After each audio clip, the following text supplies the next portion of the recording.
Bonjour et bienvenue au podcast Trop Intense. Je suis Alexia Lemasson, coach pour personnes trop intenses, et je suis votre hôte pour ce podcast dédié aux personnes trop intenses qui se sentent en décalage et qui souhaitent trouver des clés pour se comprendre, mais également mieux se relier aux autres. Ce podcast peut également être utile à ceux qui les accompagnent du mieux qu'ils peuvent. Aujourd'hui, j'ai le plaisir de recevoir le docteur Fanny Nussbaum.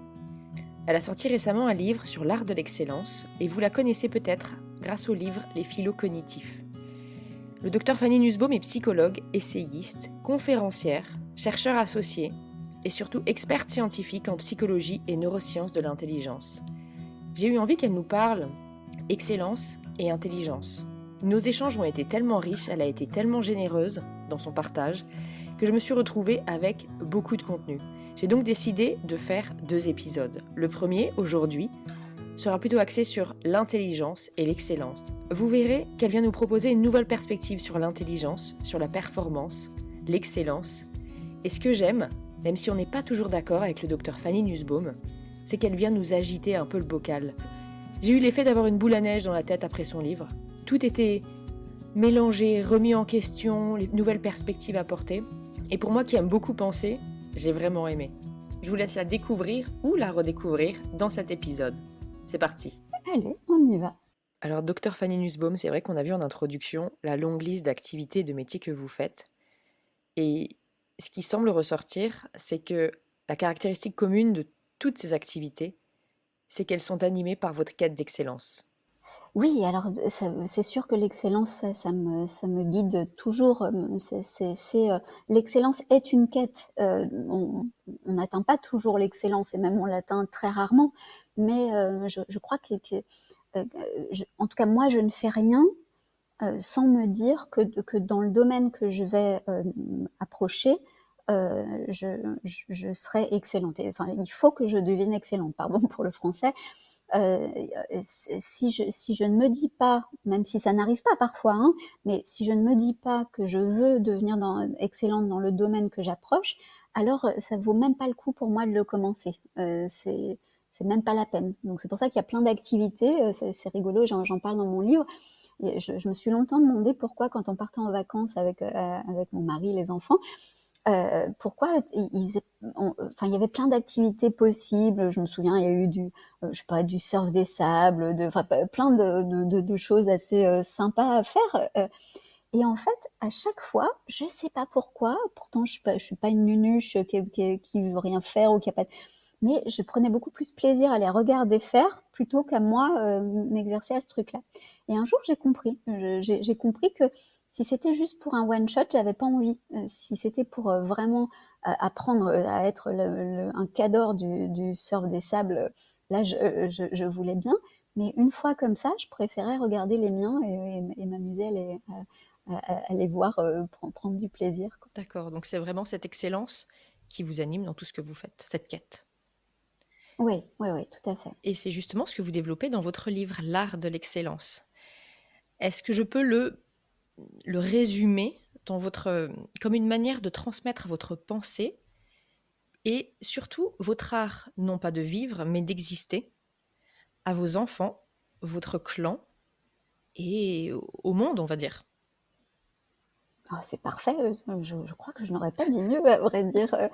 Ouais, oui, c'est exactement ça. En fait, j'ai pris le parti de parler à mes enfants, d'abord parce que c'est mes tripes, comme toutes les mamans, je pense, et que je pense à eux en premier à chaque fois que je fais quelque chose, quand j'écris un livre, enfin n'importe quelle activité que je fasse. Je sais pas, ce matin j'étais à la salle de sport comme presque tous les jours, et à la salle de sport, je me disais, ah ben tiens, pour le sport, il faudra que je dise à ma fille que ça serait bien qu'elle fasse des exercices comme ci et comme ça. Voilà, il faut toujours que je pense à eux dans ce que je fais pour pouvoir leur transmettre quelque chose, etc. Et c'est vrai qu'il y a eux comme porte d'entrée. Il y a mon clan plus large, donc qui compte mon mari, mes proches. Mais mes enfants, parler à mes enfants, je me dis que si dans ce livre, je parle à mes enfants, ça veut dire que vraiment, je donne au lecteur ce que je considère comme étant le meilleur de moi-même. C'est-à-dire que ce que je dis à mes enfants, il faut que ça tue sa race, quoi. Il faut que ce soit vraiment de la bonne qualité. Ce que je veux leur transmettre, c'est comment devenir un grand homme et une grande femme. Voilà, tout ce que je vais leur dire, ça va être, comme je le dis dans le livre, la prunelle de ma pensée. Donc, je me dis quel plus beau cadeau je peux faire au monde, même si certains diront que c'est de la daube, hein, peut-être, mais en tout cas pour l'instant j'ai plutôt des retours qui disaient l'inverse, donc tant mieux. Mais voilà, moi j'estime que c'est le mieux de ce que je peux donner, et donc par ce biais-là, par ce truchement-là de mes enfants et de mon clan, je crois que ça fonctionne bien. Alors avant de parler d'excellence, il me semble qu'il faudrait parler d'intelligence, parce qu'il y a une chose que vous venez bouleverser à travers ce livre, c'est la notion d'intelligence qui n'est pas une capacité qu'on a ou pas, qu'on a beaucoup ou peu. Exactement. Oui, c'est ça. C'est que en fait, mon histoire avec l'intelligence est très longue, puisque j'ai commencé même dans mes études par faire passer des tests de QI pour être parce que c'était, voilà, on nous avait proposé à la fac, quand j'étais en DESS à l'époque, on avait proposé à deux d'entre nous de notre DESS de faire passer des tests de QI pour les ECPA, qui sont le centre en France qui produit les tests de QI. Et donc pour l'étalonnage de ce qui était à l'époque la VICE 3, donc c'était le test de QI adulte ancienne génération, puisque je suis très vieille. Et alors, voilà, c'est comme ça que j'ai mis les pieds là-dedans. Et donc, évidemment, après, c'est devenu une spécialité. J'ai commencé, après, moi, j'ai ouvert mon cabinet, etc. Et puis, voilà, c'est devenu mon truc que de parler de ce qu'on appelait à l'époque les surdoués, les zèbres, les précoces, les hauts potentiels, et que j'ai appelé, moi, plus tard, les phylocognitifs. La phylocognition, on pourra voir pourquoi. Et en tout cas,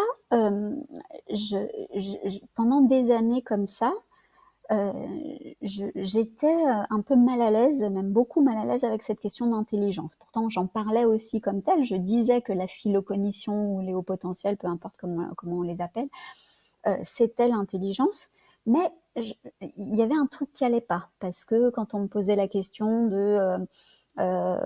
déjà, est-ce qu'il y a plusieurs intelligences, déjà j'étais mal, parce que bon, alors d'accord, oui, alors il y a celui qui est intelligent émotionnellement, puis celui qui est intelligent verbalement, puis celui qui est intelligent du pied, du doigt, de la main, etc. Bon, du coup, ça faisait une sorte de bloubi-boulga, tout le monde était intelligent, personne n'était. Si on parlait seulement du raisonnement, ok, je voyais que, comme c'était mon cas, je suis phylocognitive, je sais que pour la pensée, c'est la première citation que j'ai mise, la citation d'Arthur Rimbaud qui dit pour la pensée, je ne crains personne.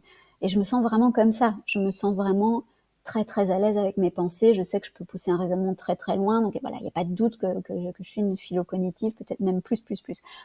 Vous remarquerez, c'est ce qu'on remarque la première fois qu'on est en contact avec moi, que l'humilité n'est pas mon truc du tout, et que je m'en fiche, mais alors vraiment, voilà, je suis consciente de mes défauts, de mes qualités. Mais je ne m'attendais pas à ça après la lecture de votre livre, je vous le dis. Ah ouais, c'est très bien. C'eût été vous renier. C'est très bien. Oui. C'est vrai, exactement. Je trouve que l'humilité est une posture. Je trouve que c'est d'une hypocrisie sans nom, en tout cas la manière dont on vit l'humilité aujourd'hui. Et je crois que voilà, il faut, sans vouloir être mauvais, méchant ou diminuer les autres, mais il faut être conscient de ce qu'on a de bon en soi, mais de mauvais en soi aussi. Je peux vous raconter plein de choses qui sont très mauvaises en moi, que j'aimerais beaucoup corriger, que je m'attelle à corriger au quotidien. Mais en tout cas, voilà. Donc tout ça pour dire que je suis une phylocognitive, j'ai une pensée de bon niveau, et je me suis longtemps dit, mais il y a plein de moments où on dit que je suis intelligente, puisque je suis une phylocognitive. Mais quand on pense à l'intelligence en général, quand on pense à l'intelligence des plantes, l'intelligence des animaux, des fourmis, ils n'ont pas un cortex préfrontal qui leur permet à eux de développer un raisonnement comme un raisonnement conscient, un raisonnement algorithmique comme on peut nous l'avoir développé. Et pourtant, on va bien parler d'intelligence dans ce qui se passe dans la nature, dans toutes ces choses-là. Et puis, il y a plein de moments où, étant donné que quand on pense à l'intelligence, pardon, on pense à quelque chose de magique, à quelque chose qui se produit tout d'un coup, on dit waouh, c'est exceptionnel ce qui vient de se passer, c'est vraiment intelligent. Que ce soit un sportif qui va produire un geste magnifique ou un point magnifique quand on est devant sa télé ou devant un match. Voilà, des choses qui ne passent pas par le raisonnement. Et donc ce truc magique-là, je me suis dit, il n'est pas forcément lié au sacro-saint raisonnement qu'on appelle intelligence aujourd'hui. Donc voilà, j'ai turbiné pendant pas mal d'années, cette question me taraudait, je continuais à écrire en mettant le mot intelligence accolé à philocognition ou raisonnement. Et puis un jour, j'ai eu une illumination, je raconte souvent que c'était dans ma salle de bain en sortant de la douche. Il se passe beaucoup de choses dans la douche, en illumination. Mais bien sûr, exactement. Et donc, en effet, j'ai mis mon cerveau en roue libre à ce moment-là, sans le savoir, en fait, quand j'étais sous la douche ce jour-là. Et puis, tout d'un coup, voilà, j'ai eu mon illumination en sortant de cette douche. Et j'ai appelé mon mari en hurlant « Ah, Julien, viens voir, je sais !» Et voilà, et j'ai compris, donc, à ce moment-là, ce qui me gênait et ce que c'était que l'intelligence. Donc, l'intelligence, ça n'est pas une capacité de raisonnement ou autre, c'est pas une capacité qu'on a ou qu'on n'a pas, c'est l'état dans lequel on est et qui va venir révéler ses capacités. Ce qui veut dire que, je reprends mon prisme narcissique, moi, philocognitive, je suis dotée d'une excellente capacité de penser. Mais une capacité, comme son nom l'indique, vous savez, la capacité en physique, c'est par exemple, je sais pas, un vase qui a une capacité d'1 litre. On va remplir ou pas. Donc, alors c'est pas vraiment, du coup, on sort de l'idée de l'état, mais vous comprenez la métaphore. Donc, en fait, avec cette capacité d'intelligence, cette capacité, pardon, de raisonnement que j'ai, eh bien, il y a des moments où je vais être en état d'intelligence et où je vais pouvoir vous montrer le meilleur de cette capacité de raisonnement. Et puis, il y a d'autres moments où je ne vais pas être en état d'intelligence et toute extraordinaire que soit ma capacité de raisonnement, elle va pas du tout s'exprimer et je vais sortir n'importe quoi et je vais balbutier et ma pensée va être toute confuse, etc. Pourtant, cette capacité, elle ne bouge pas. Celle-là, je l'ai à vie, sauf quand je vieillirais ou si j'étais atteinte d'une maladie, peu importe. Mais cette capacité, c'est la structure, on pourrait dire, c'est la fondation. Et elle va s'exprimer ou pas en fonction de l'environnement, de moi, de si je suis stressée, pas stressée, etc., etc. Donc voilà, l'intelligence n'est pas une capacité, c'est un état. Je dois vous avouer que pour moi, ça a été un peu une révélation dans votre livre, puisque le nombre de fois où, quand on a été étiqueté en tant que philocognitif, comme c'est mon cas, il y a des moments où on me disait, bon, bah toi, puisque tu es logique, puisque tu es bonne à faire des synthèses, vas-y, fais-le, c'est pour toi. Et là, ça me paralysait complètement. Et j'y arrivais pas, je produisais rien. Et je me disais, mince, ben, finalement, je revenais un peu à tout mettre en question. Est-ce que c'est vrai? Pourquoi je peux être bête à certains moments C'est ça, ou incapable de produire un raisonnement et arriver le exactement. reste du temps? C'est tout à fait ça, c'est très juste. Hein, quand on vous a sollicité en disant mais toi tu dois pouvoir faire ça parce que ça vous a mis la pression et cette pression-là empêchait complètement l'état d'intelligence. Donc bon, il y a de bonnes pressions, mais vous en tout cas, qui vous connaissez, vous savez que ce type de pression-là, c'est pas ce qui va vous mettre en état d'intelligence. Donc soit il faut vous entraîner à ce que ce genre de situation ne vienne pas bloquer votre état d'intelligence, soit vous le savez et donc vous essayez de contourner le truc et de trouver d'autres moments qui vous mettent en état d'intelligence, d'autres façons de faire, par exemple les podcasts. C'est vous qui allez chercher l'info comme vous voulez. C'est ça. Mais je trouve surtout que dans ce cas-là, on ne se remet pas en question. Puisque c'est juste l'état qui n'était pas, l'environnement n'était pas propice. mais ça ne fait pas de moi. Des fois, et j'ai parlé à d'autres personnes qui ont le même sentiment, ils en venaient à se dire, mais dans ce cas-là, il y a une erreur, je ne suis pas si intelligente que ça, puisque je n'ai pas pu délivrer 100% du temps. C'est ça. Ça crée souvent cette obligation de fournir et de fournir. Sinon, ça veut dire qu'on n'est pas si. Mm. Ça crée un complexe de l'imposteur, en fait. Exactement. Ça crée vraiment cette idée-là qu'on s'est trompé sur son compte, quoi. Alors qu'en effet, dans un état, en général, si vous demandez à quelqu'un quelles sont ses qualités, si les gens font pas justement, ne sombrent pas dans la fausse humilité, ils sont capables de vous dire, bah moi voilà, je suis bon pour raisonner, je suis bon je suis un super artisan, j'ai un sens esthétique comme personne, etc., etc. Mais et c'est pour ça que parfois, quand ils sont dans certaines situations où ils sont incapables de montrer leur sens esthétique ou leur capacité à l'artisanat, ils vont dire, mais en fait, ils vont pleurer pendant 3 jours en se disant, mais en fait, je suis nulle, c'est pas vrai.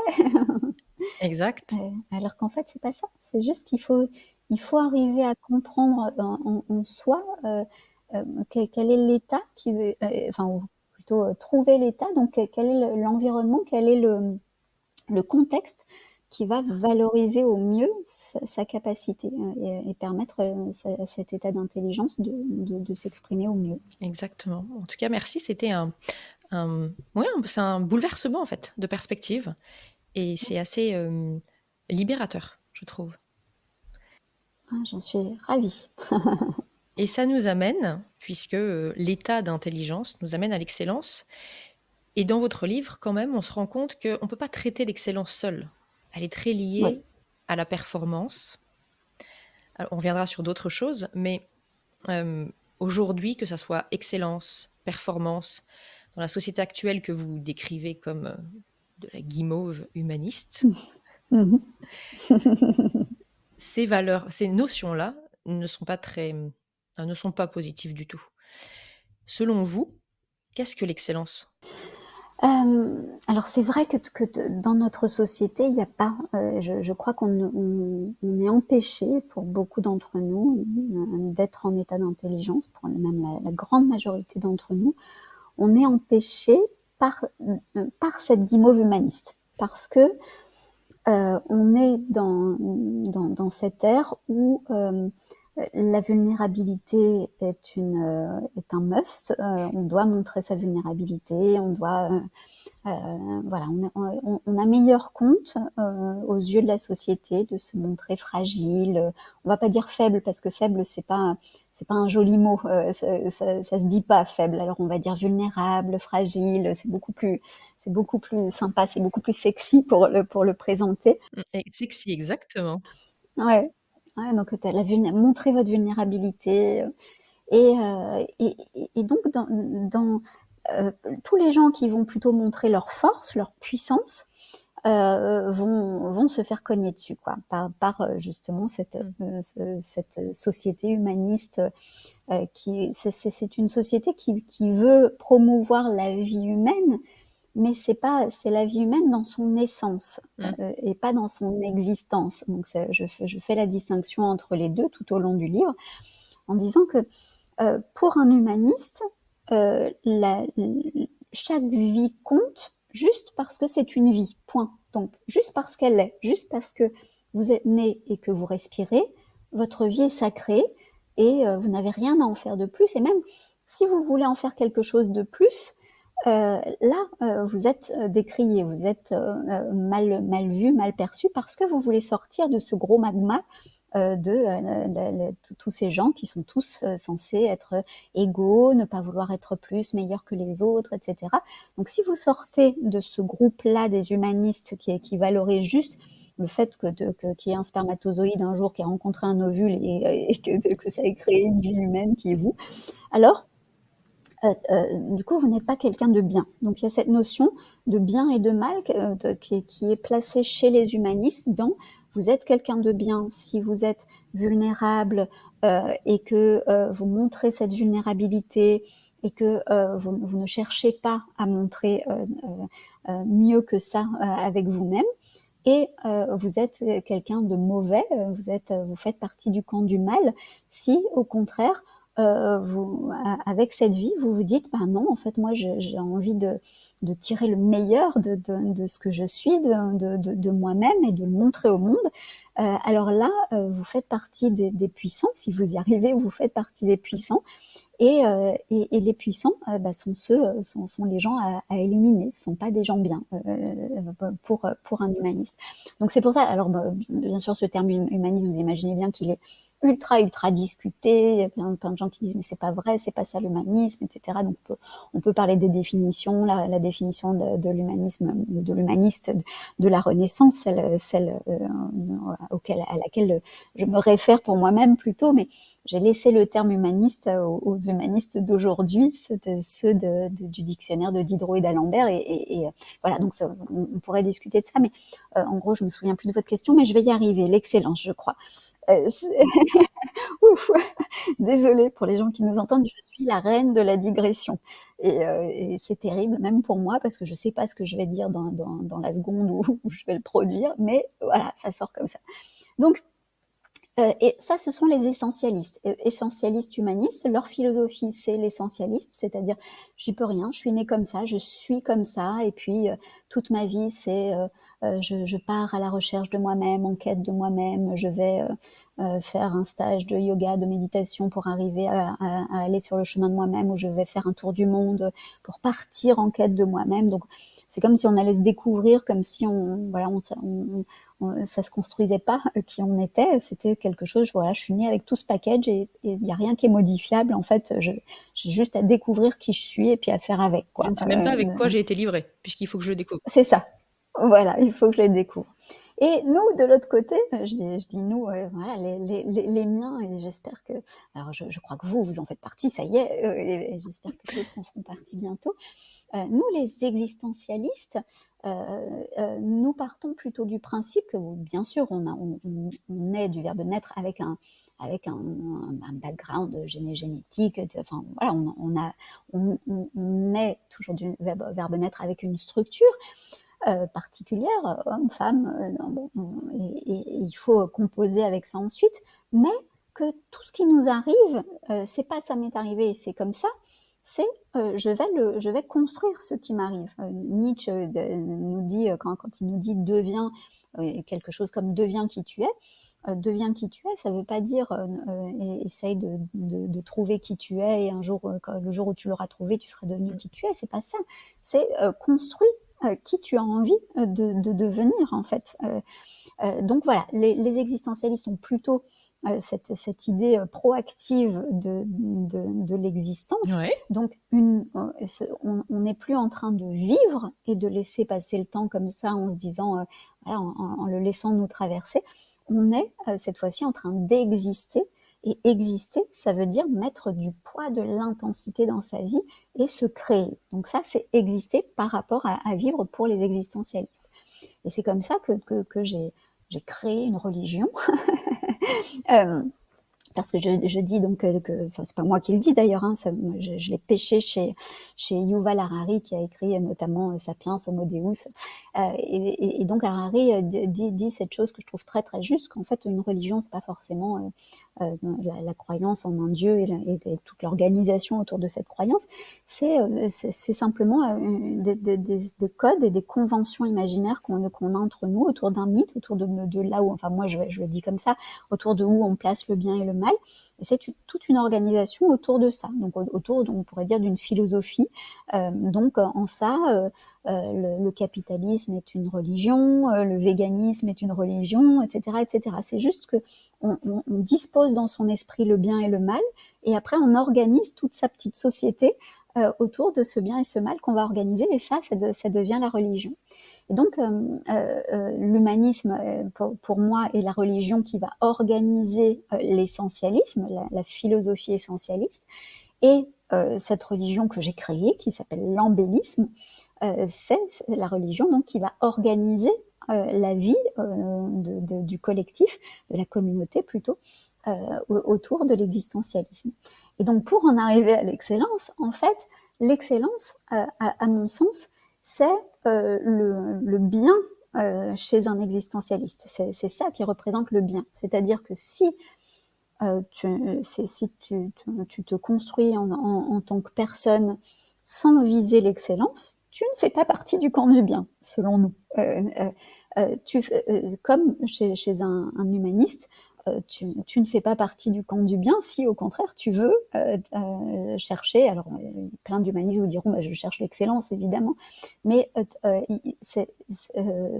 c'est une priorité chez un existentialiste ou chez un embelliste, c'est la priorité. Se différencier, c'est pas juste pour qu'on pourrait, enfin j'allais dire juste pour être vu, mais si c'est ça, c'est que en fait c'est vital d'être vu, c'est vital d'être différencié, c'est vital.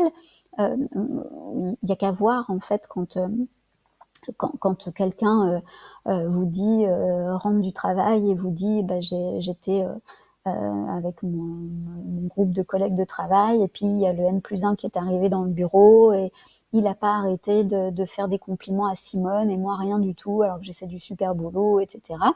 Et dans ce cas-là, quand vous rentrez après cette expérience-là, vous êtes déprimé. C'est terrible. Pourquoi vous êtes déprimé alors que vous faites bien votre boulot, que vous êtes payé pour, que souvent vous allez dire de vous, ah ben non, mais moi j'ai pas besoin qu'on me regarde particulièrement, j'ai pas besoin de l'attention de l'autre, etc. Pourquoi vous êtes déprimé?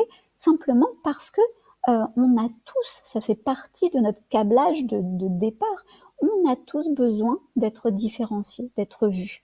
Et de la même façon, quand vous êtes dans un groupe d'amis et puis que personne ne vous pose aucune question sur vous, même s'il se passe des choses sympas, mais si vraiment vous êtes passé inaperçu et que vous avez cette expérience avec des amis, même si le dîner était bon, même si beaucoup de gens ont rigolé, etc., mais quand même, d'être passé inaperçu, ça va vous gâcher une bonne partie de la soirée. Donc, on a ce besoin. Et les marques l'ont bien compris d'ailleurs quand ils nous envoient des emails parce que c'est notre anniversaire. Bonjour Alexia, bon anniversaire. Ou on sait que c'est l'anniversaire de votre fille. Ça tombe bien, vous n'avez pas encore trouvé de cadeau, nous avons une petite promotion. Bien sûr, exactement. Mais tout à fait, vous avez complètement raison. Les CRM, tout ça, à quoi ça sert? Ça sert à personnaliser. Si je mets votre prénom, Alexia, quand je vous écris spécialement alors que je ne vous connais pas du tout et que je mets votre prénom, bonjour Alexia, comment allez-vous? Aujourd'hui, nous avons une super promo qui devrait. Et ça fonctionne en plus, hein. Mais bien sûr, et ça fonctionne même avec nous qui connaissons les ficelles. D'ailleurs, tout le monde les connaît ces ficelles. Je veux dire, c'est comme, enfin, on a tous compris pourquoi c'était. Mais même en les connaissant, et les hôtels, les grands hôtels font ça aussi. Qu'est-ce qu'on se sent bien quand on arrive dans un hôtel et qu'on vous dit bonjour, Madame Untel, comment allez-vous? J'ai bien préparé votre truc que vous aimez bien. En fait, enfin, je sais pas, votre petit gâteau, il vous attend dans votre chambre, votre petit gâteau à vous. En fait, bon, si vous l'aviez pas eu, le petit gâteau, ça aurait pas changé votre vie, c'était pas grave. Mais rien que le fait que la personne vous ait identifié comme étant une personne distincte, différente des autres, alors là, ça change votre vie. Et ça change, enfin, ça met un coup de soleil dans votre journée. Donc, nous avons besoin de nous différencier. Et nous, les embellistes, nous pensons que de ne pas chercher à aller chercher cette différence en nous, c'est nous priver de quelque chose de vital pour nous. Et nous sommes très conscients de ce besoin de nous différencier. Donc ça, c'est pas la fausse différenciation, c'est pas les trucs de super égo, de vouloir aller partout, je sais pas, imaginez, moi enfin, je trouve ridicule vous savez, les gens qui vont derrière les caméras quand il y a un journaliste dans la rue qui est en train d'interviewer quelqu'un, puis il y a les gens derrière, ils font des grands coucous et tout. En fait, qu'est-ce qu'on en a à faire? C'est pas parce que tu es sur l'écran, quelle est la... Quel est l'intérêt en fait de faire ça? Oui, c'est ça, exactement. Exactement. Donc c'est pas ça, hein, l'idée, c'est pas de se différencier juste en ayant été vu sur un écran ou en ayant même été interviewé, mais en disant n'importe quoi. Bah oui, j'ai acheté ce produit parce qu'il était bon. Ah d'accord. Bon, ça vraiment, on s'en fiche. Mais c'est se différencier en apportant quelque chose de bien, de bon, d'excellent. Et ça peut être, on peut être excellent en vendant des toupies ou peu importe quoi, on s'en fiche. Je veux dire, c'est pas le problème. L'important, c'est d'arriver à faire le mieux avec soi-même. En même temps, c'est redonner toute l'intensité que mérite l'instant. Je ne sais pas si ma phrase n'est pas un peu trop alambiquée, mais donc ma phrase typique, c'est « ce que tu fais au moment où tu le fais, c'est la chose la plus importante au monde ». Ce qui veut dire que là, le moment que nous partageons, vous et moi, Alexia, c'est pour moi réellement le moment le plus important au monde. Pour l'instant, il n'y a rien qui compte. Il n'y a rien qui compte d'autre que notre relation. Et ce que je veux, c'est que dans ce moment-là, peut-être que nous nous serons oubliés l'une l'autre dans quelques semaines quand on aura fait le boulot et qu'on sera passé à autre chose dans notre vie.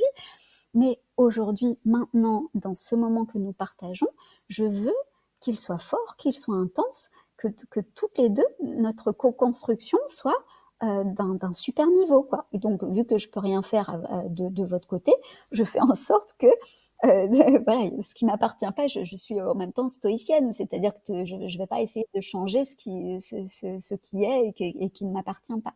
J'essaye de changer ce que j'ai en mon contrôle. Donc, ce que j'ai en mon contrôle, c'est de contribuer suffisamment bien, suffisamment bellement, c'est pas du tout français, peu importe, pour que nous deux, ça soit fort, ça soit beau, ça soit grand, ça soit intense. Ça, je peux le faire. Donc, c'est ça le truc, c'est d'apporter de l'intensité à la vie, justement pour ne pas laisser le temps passer. Donc, je reprends cette phrase de Sénèque, je crois, au début du livre, qui dit, ça y est, je l'ai perdu, la phrase de Sénèque, qui dit un truc. Sénèque dit Qui dit un truc il dit, Eh ben, d'ailleurs, vous ne pouvez le savoir que si vous lisez le livre. eh ben, c'est ça. Ça fait En un fait, bon c'était teasing, fait non exprès. C'était fait exprès. Ah, ça y est, je l'ai. Il dit, mince est la part de vie que nous vivons. Quant à tout l'intervalle restant, au fond, il n'est pas vie, mais seulement temps. Voilà la phrase de Sénèque. Donc, qu'est-ce que ça veut dire, ça? Ça veut dire que, alors, moi, je dirais, mince est la part de vie où nous existons, si je devais le dire en mes termes à moi. Et ce que dit Sénèque, c'est que les moments de vie que nous vivons avec intensité, ils sont vraiment très, très infimes. Ce qui fait qu'au bout du compte, sur une vie entière, la plupart du temps qu'on aura passé, ce sera de la vie qui s'échappe, du temps qui s'échappe, laisser passer le temps, manger, boire, dormir, et puis voilà, laisser subir le temps qui passe. Chers auditeurs, je vous propose de couper l'épisode ici. Dans le deuxième épisode, le docteur Fanny Nussbaum nous parlera d'instinct, comment l'utiliser pour guider l'action vers l'excellence, la performance. Nous aborderons également le sujet du perfectionnisme. Vous verrez que le docteur Fanny Nussbaum nous propose une version plus positive du perfectionnisme. Je lui ai également posé la question de comment mener une quête d'excellence quand on est multipotentiel ou qu'on se lasse vite d'activités. C'est le cas des philo complexes. J'espère que cet épisode vous a plu et vous a donné envie d'écouter la deuxième partie. En tout cas, je remercie déjà vivement le docteur Fanny Nussbaum pour tous ses partages d'expériences, de savoir. Ce fut un très riche moment. À bientôt.